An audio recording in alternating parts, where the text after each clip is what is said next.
नमस्कार, जय Hind. MP teacher academy 99 YouTube channel पर आपका एक बार फिर से हार्दिक स्वागत है।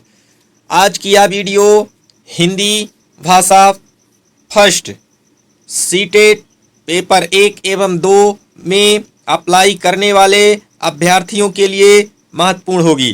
तो चलिए फटाफट शुरू करते हैं वीडियो को। तो देखिएगा, एक गद्यांश दिया हुआ है, इनमें से जो प्रश्न बनेंगे उनका उत्तर चूज करना है। तो चलिए देखते हैं गद्यांश को। इच्छा से प्रेरित होकर लोग उन्नति के मार्ग पर चलने लगते हैं। यहाँ पे है ना, इस तरह से गद्यांश दिया हुआ है। अपनी यात्रा के आरंभ में वे अपनी प्रगति में बाधा डालने वाली सैकड़ों व्यक्तिगत और सामाजिक खामियों का पता लगाते हैं। उन आदिमानवों ने सुख प्राप्त करने की अपनी सहज इच्छा से प्रेरित होकर भी इन खामियों के खिलाफ संघर्ष किया। हालांकि प्रगति प्राप्त करने के लिए कोई व्यवस्थित तरीका उपलब्ध न होने के कारण वे बहुत कमजोर थे।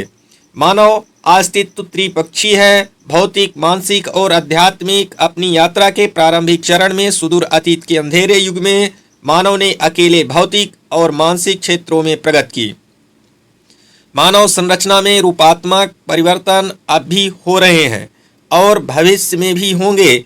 मनुष्य भविष्य में ऐसे उल्लेखनीय परिवर्तनों से गुजरेगा जो आज के लोगों के लिए लगभग अपरिचित होंगे। हम यह नहीं कह सकते कि उन आरंभिक मनुष्यों ने वास्तव में कोई महत्वपूर्ण आध्यात्मिक प्रगति की थी। हालांकि उन्होंने जो भी उन्नति की वह किसी भी तरह से महत्वहीन नहीं थी।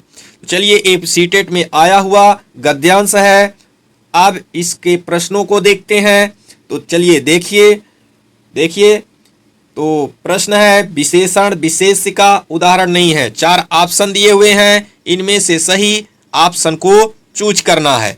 तो चलिए इसमें देखिए, विशेषण विशेष्य का उदाहरण नहीं है, तो इसका सही ऑप्शन कौन सा होगा? तो देखिए, इसका सही ऑप्शन है मानव अस्तित्व, यानी कि 3rd नंबर ऑप्शन सही है। चलिए अब देखिए नेक्स्ट क्वेश्चन। उन्नति प्राप्त करने के लिए आवश्यक है कि मनुष्य, यहाँ पे 4 ऑप्शन दिए हुए हैं। चारों ऑप्शनों में से एक सही ऑप्शन को चूज करना है। तो चलिए चूज करिए सही ऑप्शन को। तो इसका सही ऑप्शन है अपनी खामियों को जान लें, यानी कि 2nd नंबर ऑप्शन सही है। फिर देखिएगा, गद्यांश के आधार पर कहा जा सकता है कि, यानी कि आप गद्यांश को आप चाहे तो फिर से देख सकते हैं, देख लीजिएगा। ठीक है, ये है गद्यांश। आप देखिए क्वेश्चन को, गद्यांश के आधार पर कहा जा सकता है कि यहाँ 4 ऑप्शन दिए हुए हैं। चारों ऑप्शनों में सही ऑप्शन को चूज करना है। तो इसका सही ऑप्शन होगा परिवर्तन मानव जीवन का सत्य है, यानी कि 2nd नंबर सही है। चलिए देखते हैं नेक्स्ट क्वेश्चन को। तो देखिए नेक्स्ट क्वेश्चन, अध्यात्म शब्द में इक प्रत्यय लगाने पर शब्द बनेगा। तो इसका सही ऑप्शन चूज करिए। चारों ऑप्शनों में सही ऑप्शन कौन सा होगा? तो आप स्वयं इसका उत्तर चूज करें। चलिए सही उत्तर के बारे में बात कर लेते हैं। इसका सही आंसर होगा 3rd नंबर। जी हाँ, आध्यात्मिक। ठीक है, ये ऑप्शन सही है। यदि आपको डाउट लगता है तो चलिए चलते हैं गद्यांश पर। देखिएगा, जिस तरह से यहाँ आध्यात्मिक लिखा हुआ है, इसी तरह से गद्यांश में भी आध्यात्मिक यहाँ लिखा हुआ मिलेगा। ठीक है, एक जगह नहीं कई जगह यह शब्द लिखा हुआ मिल सकता है। तो चलिए और देख लेते हैं और कहाँ पे लिखा हुआ है। तो यहाँ पे भी देख लीजिए, लिखा हुआ मिलेगा। आप आई होप कि समझ गए होंगे। चलिए चलते हैं क्वेश्चन पर। तो देखिएगा, मानव शब्द में किस प्रत्यय और उपसर्ग का प्रयोग संभव है? तो देखिए ऑप्शन और चूज कीजिए सही उत्तर। तो चलिए बात कर लेते हैं सही ऑप्शन कौन सा है। तो इसका सही ऑप्शन है फर्स्ट नंबर, यानी कि ई और अ।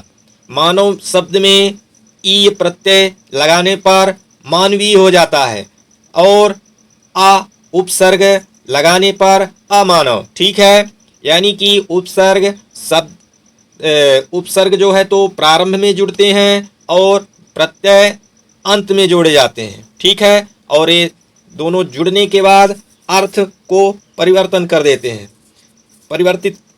कर देते हैं। चलिए आप देखते हैं नेक्स्ट क्वेश्चन को। तो देखिएगा, मानव के कौन से 3 पक्ष हैं? चलिए चूज करिए इस ऑप्शन को। ऑप्शन चूज करना है, सही उत्तर चूज करना है दिए हुए गद्यांश के अकॉर्डिंग। ठीक है, अपनी दिमाग नहीं लगाना है इसमें, क्योंकि हमको दिए गए गद्यांश के अनुसार ही उत्तर को चूज करना है। तो चलिए बात कर लेते हैं इसके सही ऑप्शन के बारे में।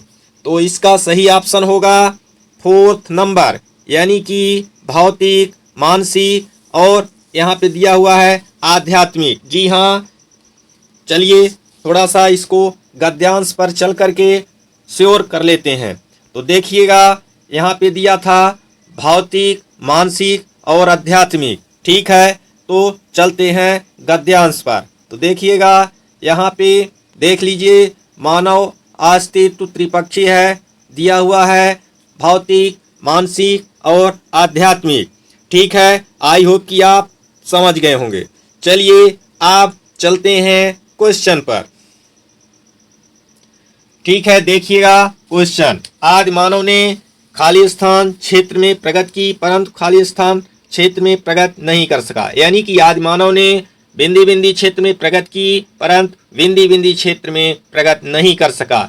इसका सही ऑप्शन चूज करना है। तो चलिए चूज करिए सही ऑप्शन को। तो देखिएगा सही ऑप्शन कौन सा है। तो देखिए, यहाँ पे जो खाली स्थान दिया हुआ है तो यहाँ पे भरना है भौतिक, और यहाँ पे जो खाली स्थान दिया हुआ है यहाँ भरना है आध्यात्मिक। तो इसका सही ऑप्शन हो जाएगा 3rd नंबर। ठीक है, चलिए नेक्स्ट क्वेश्चन के बारे में बात करते हैं। उल्लेखनीय परिवर्तन से तात्पर्य है।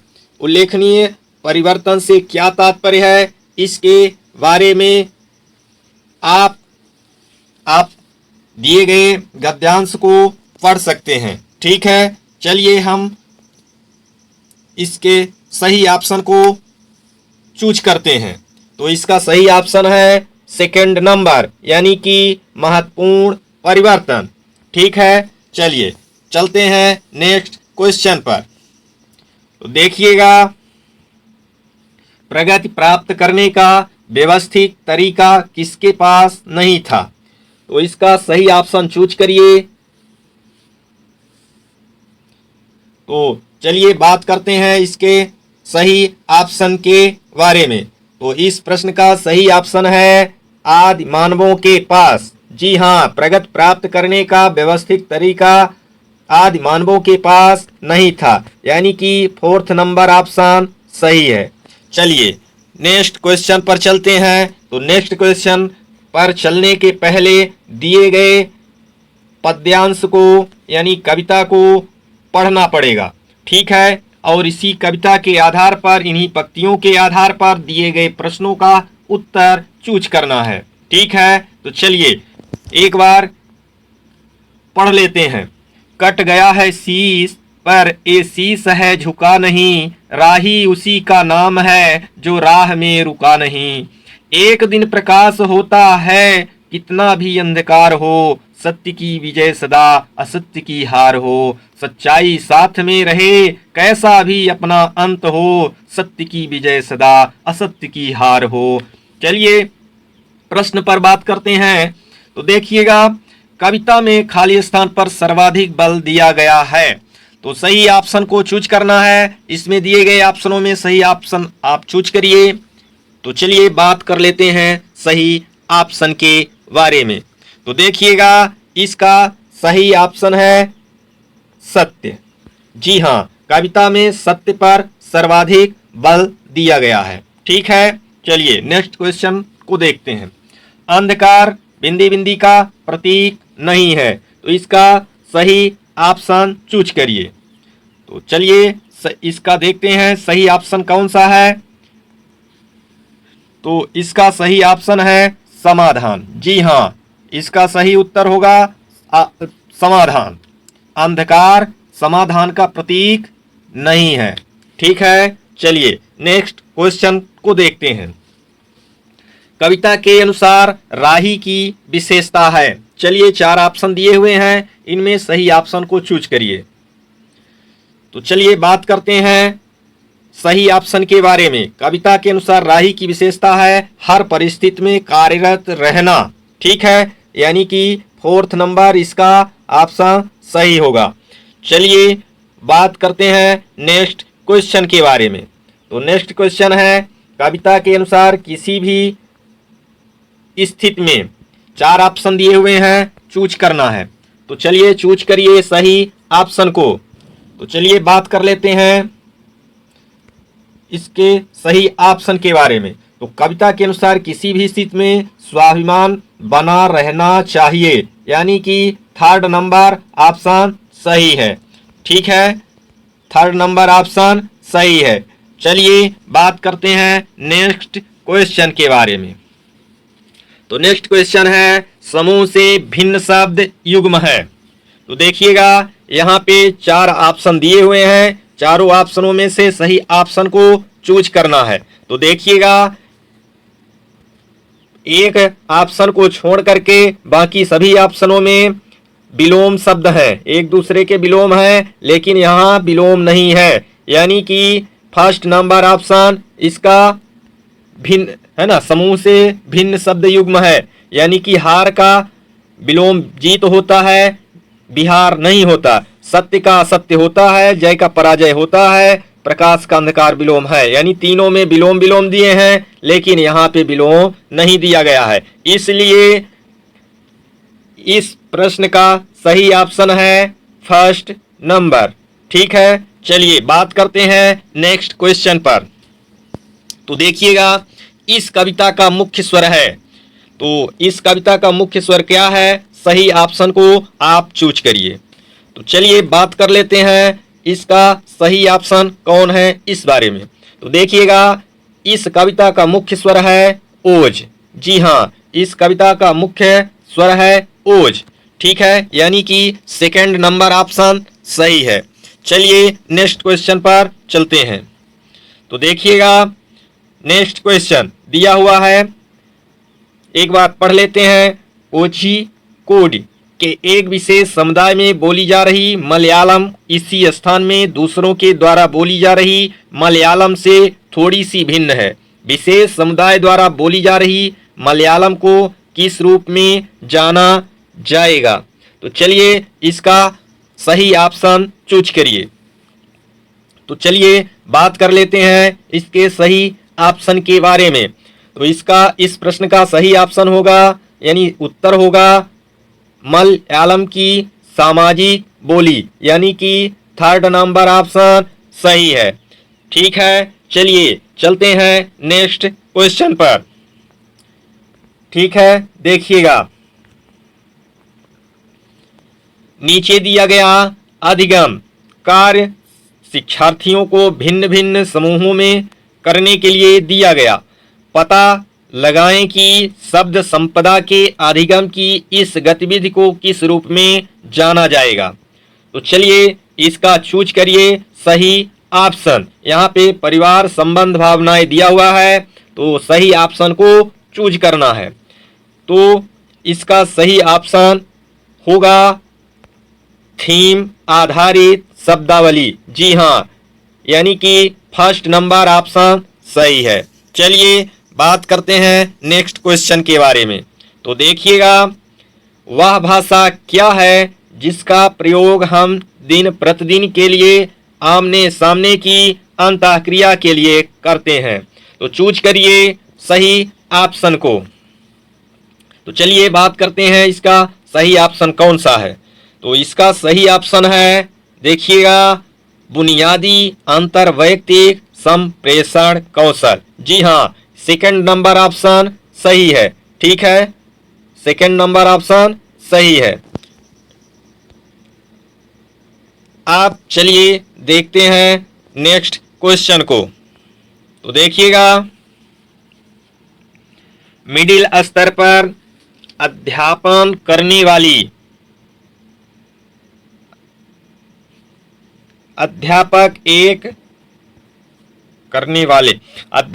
एक पाठ्य सामग्री छोटी कहानी पठन के लिए, देखिएगा यहाँ पे थोड़ा सा टाइपिंग मिस्टेक है, फिर से पढ़ते हैं इसको। मिडिल स्तर पर अध्यापन करने वाली अध्यापिका, ठीक है, एक पाठ्य सामग्री छोटी कहानी पठन के लिए देती है और कहती है कि सत्ता एवं न्याय के दृष्टिकोण से इस पाठ्य सामग्री के अर्थ व विचारों पर चर्चा करो। अध्यापिका अपने शिक्षार्थियों में किसका विकास करने की चेष्टा कर रही है? वैसे तो अध्यापक ठीक है, अध्यापक है, वो भी सही है ना, कोई दिक्कत नहीं, अध्यापक ठीक है। आप चलिए ऑप्शन को चूज करिए। सही ऑप्शन के बारे में बात कर लेते हैं। तो इसका सही ऑप्शन है समालोचनात्मक साक्षरता कौशल। जी हाँ, इसका फर्स्ट नंबर ऑप्शन सही है। चलिए बात कर लेते हैं नेक्स्ट क्वेश्चन के बारे में। तो चलिए देखिए नेक्स्ट क्वेश्चन, व्याकरण के शिक्षण अधिगम में प्रक्रियात्मक ज्ञान क्या है? तो देखिएगा, इसका सही ऑप्शन चूज करिएगा। चलिए बात करते हैं सही ऑप्शन के बारे में। तो इसका सही ऑप्शन है यह जानना कि व्याकरणिक प्रश्न तत्वों को कैसे किए जाए। ठीक है, यानी कि फर्स्ट नंबर ऑप्शन सही है। चलिए चलते हैं नेक्स्ट क्वेश्चन पर। तो देखिएगा नेक्स्ट क्वेश्चन को, कक्षा 7 की अध्यापिका जोड़ियों में कार्य करवाने वाली गतिविधि करवा रही है जिसमें सभी जोड़ियों को 10 वाक्यों की कहानी पर काम करने के लिए देती है।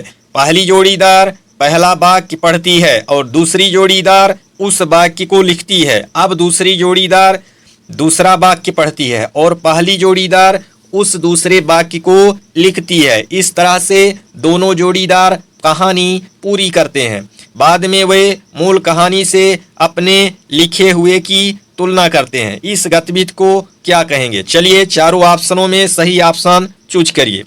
आप चूज करते रहिए और थोड़ा सा हम बात कर लेते हैं जो यहाँ पे अध्यापक और अध्यापिका लिखा हुआ है। ठीक है, यहाँ पे अध्यापिका लिखा हुआ है, लेकिन जस्ट इसके पहले वाले क्वेश्चन में देखिएगा यहाँ अध्यापक लिखा हुआ है। तो ठीक है, यहाँ पे अध्यापिका ही पढ़ें तो ठीक रहेगा, कोई दिक्कत नहीं है। आप चलिए बात करते हैं, आप जो हमारा प्रश्न था कि कक्षा 7 की अध्यापिका जोड़ियों में कार्य करवाने वाली गतिविधि करवा रही है, इसमें सभी जोड़ियों को 10 वाक्यों की कहानी पर काम करने के लिए देती है।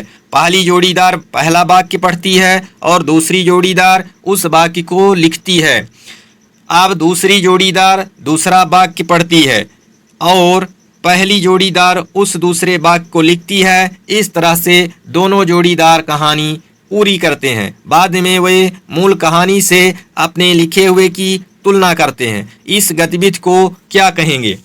थोड़ा सा प्रश्न बड़ा है, लेकिन फिर भी आप ऑप्शन को चूज कीजिए, ट्राई कीजिए।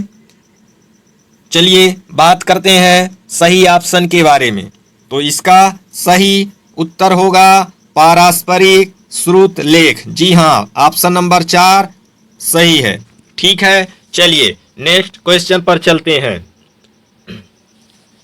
निम्नलिखित में से कौन सा संकेत भाषा के बारे में सही नहीं है? तो चलिए चूज करिए सही ऑप्शन को। तो चलिए बात करते हैं सही ऑप्शन के बारे में। तो इसका सही उत्तर होगा संकेत भाषा की व्याकरण नहीं होती है। ठीक है, ये सही नहीं है, बाकी और सब सही है, तो जो सही नहीं है उसी को तो उत्तर मानना है ना। चलिए अब नेक्स्ट क्वेश्चन पर चलते हैं, क्योंकि यहाँ पे देखिएगा, एक बार फिर से बात करते हैं। प्रश्न दिया है निम्नलिखित में से कौन सा संकेत भाषा के बारे में सही नहीं है, ये पूछा जा रहा है, तो जो सही नहीं है उसी को बताना है।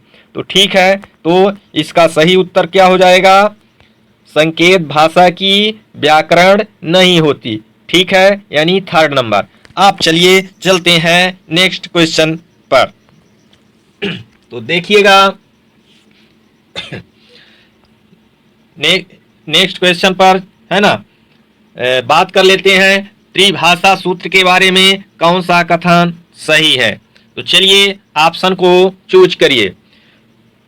तो इसका सही ऑप्शन है मातृभाषा, घर की भाषा, क्षेत्रीय भाषा, प्रथम भाषा के रूप में, यानी कि ऑप्शन नंबर फर्स्ट सही है। ठीक है, चलिए बात कर लेते हैं नेक्स्ट क्वेश्चन के बारे में। तो देखिएगा क्वेश्चन, उपचारात्मक शिक्षण किसके लिए है। तो चलिए इसमें 4 ऑप्शन दिए हुए हैं, चारों ऑप्शनों को ध्यान से पढ़िए और सही ऑप्शन को चूज करिए। तो चलिए सही ऑप्शन के बारे में बात करते हैं।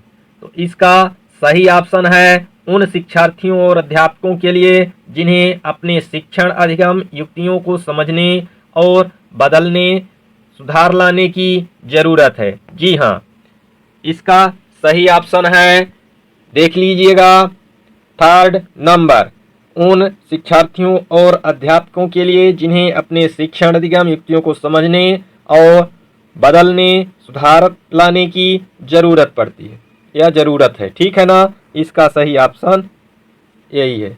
ठीक है, चलिए बात करते हैं नेक्स्ट क्वेश्चन के बारे में। तो चलिए देखिए क्वेश्चन,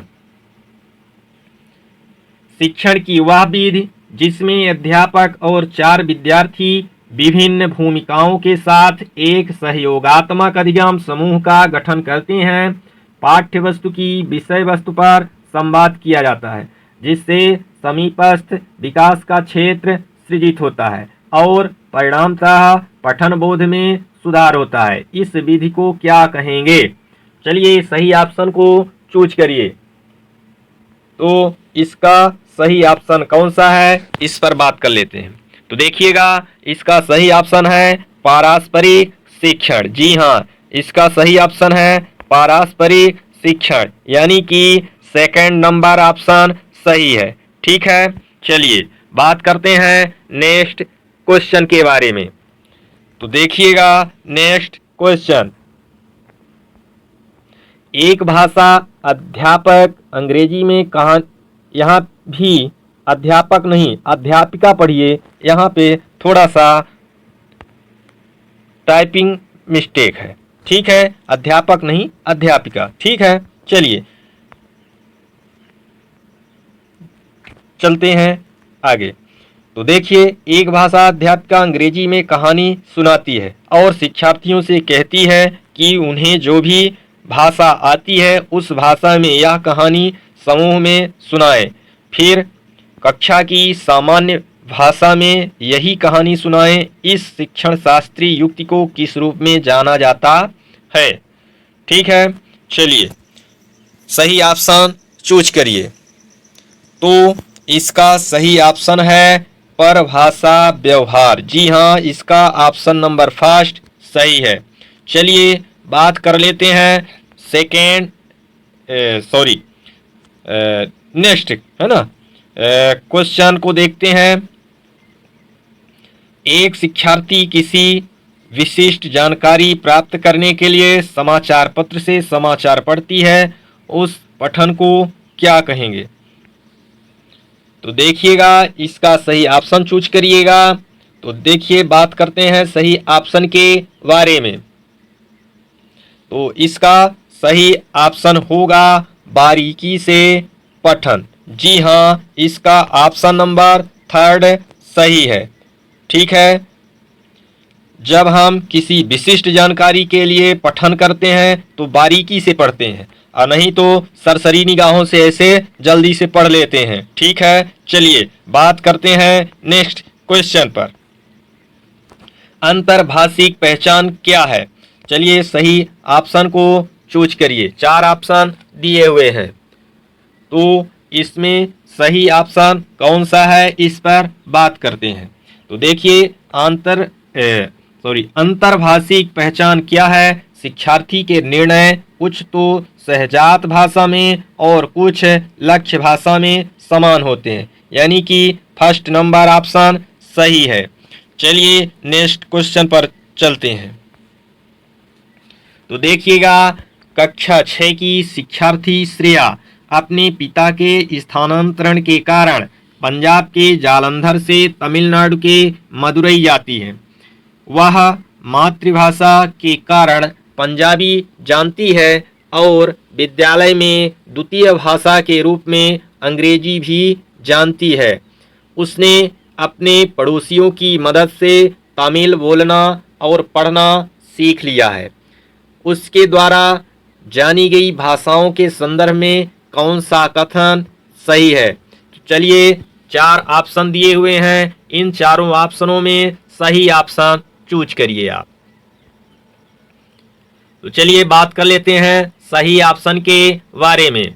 तो इसका सही ऑप्शन होगा पंजाबी और तमिल भाषा अर्जन है और अंग्रेजी भाषा अधिगम के अंतर्गत आएगी। जी हाँ, जो हमारी सेकेंड भाषा होती है वो अधिगम के अंतर्गत आती है, और जो हम लोग भाषा परिवार के साथ सीखते हैं, अर्जन करते हैं, वो भाषा अर्जन कहलाती है। जी हाँ, फर्स्ट नंबर ऑप्शन इसका सही है। ठीक है, चलिए चलते हैं नेक्स्ट क्वेश्चन पर। तो देखिएगा नेक्स्ट क्वेश्चन, निम्नलिखित में से कौन सा विस्तृत पठन का उद्देश्य नहीं है? तो चलिए सही ऑप्शन चूज करिए। तो देखिएगा, इसके सही ऑप्शन के बारे में बात करते हैं। तो सही ऑप्शन है व्याकरण अधिगम के लिए पठन। जी हाँ, निम्नलिखित में से कौन सा विस्तृत पठन का उद्देश्य नहीं है? तो यही होगा व्याकरण अधिगम के लिए पठन। जी हाँ, थर्ड नंबर ऑप्शन सही है। ठीक है, चलिए अब इस वीडियो को यहीं पे रोकते हैं। यदि वीडियो अच्छी लगी हो तो वीडियो को लाइक कीजिए, शेयर कीजिए, और यदि चैनल पर आप नए हैं तो चैनल को सब्सक्राइब कर लीजिए। मिलेंगे नई वीडियो के साथ पुनः, तब तक के लिए अपना ख्याल रखिए और तैयारी में जुटे रहिए। मिलेंगे पुनः, तब तक के लिए जय हिंद, जय भारत।